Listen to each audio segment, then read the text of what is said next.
안녕하세요, 제이씨입니다. 저의 보유 종목 중에 하나인 고려신용정보의 주가가 최근 급격하게 올랐습니다. 지난 5월에만 18%가 오르고 이번 달에도 이미 13%가 올랐네요. 원래도 큰 수익을 안겨주고 있었는데 참 효자 같은 종목입니다. 저의 고려신용정보의 평균 매수가는 2,900원이고 8,252주를 갖고 있습니다. 그래서 현 시점의 수익률은 219%이고 시세 차익금은 5,257만원인데요. 게다가 배당주로 유명한 고려신용정보의 배당금을 빼놓을 수 없죠. 그동안 받은 배당금을 계산해보면 세후로 670만원 가량입니다. 따라서 현재까지 총 5,927만원의 수익을 안겨주고 있네요. 이 정도 수익률을 기록하고 있으면 팔 법도 한데 저는 매도할 생각이 전혀 없습니다. 왜냐하면 고려신용정보는 계속해서 돈을 잘 보고 있기 때문이죠. 지난 10년 동안 얼마나 돈을 잘 보고 있는지 보겠습니다. 한 주당 순수익이 들쑥날쑥하긴 하지만 장기간에 걸쳐서 우상향하고 있습니다. 최근 들어 더 가파르게 순이익이 증가하고 있죠. 이에 따라 배당금 지급도 꾸준히 늘고 있고요.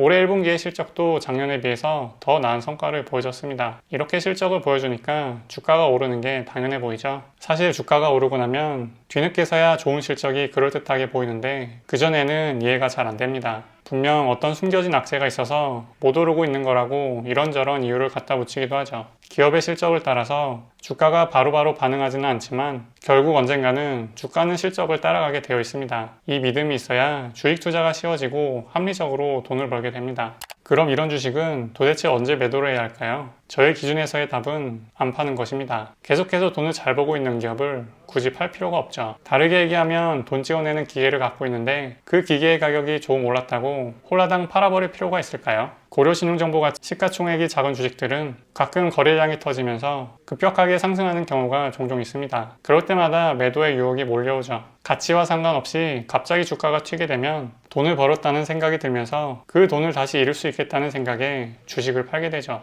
그리고는 더 크게 성장하는 기업과의 동행을 저버리고 맙니다. 다만 지금까지 한 이야기의 전제는 당연히 기업이 계속해서 돈을 잘 벌어야 한다는 게 필수적입니다. 내가 기업의 주식 한 주를 사는데 얼마를 지불했건 간에 내가 갖게 되는 것은 기업의 한 주당 순자산입니다. 그리고 주식을 보유하는 한 계속해서 얻게 되는 것은 주당 순이익이고요. 따라서 내가 갖고 있는 주당 순자산 대비 주당 순이익의 비율을 보면 내가 보유한 기업이 얼마나 돈을 잘 버느냐를 판단할 수 있습니다. 주식 용어로 말하면 자기자본이익률, 즉 ROE이죠. 그래서 기업의 ROE가 잘 유지되는지를 확인해야 합니다. 고려신용정보처럼 ROE가 20% 넘게 최근처럼 30%까지 올라간다면 매도할 이유가 없죠. 내가 가진 자산이 매년 30%씩 불어나고 있는데 이걸 팔고서 얼마나 더 좋은 걸 살 수 있을까요? 물론 나의 생애 동안 계속해서 잘 나가는 기업은 매우 드물 것입니다. 그래서 언젠가는 이렇게 높은 ROE를 유지하는 기업들도 내리막을 걸을 때가 올 수도 있겠죠. 그런 날이 온다면 미련을 갖고 잡고 있을 필요는 없습니다. 그동안 함께했던 시간 그리고 안겨준 수익에 감사하며 아쉽지만 보내주면 됩니다. 주식 매도의 시점은 주식의 가격이 아닌 가치에 따라야 한다는 점 명심하시기 바랍니다.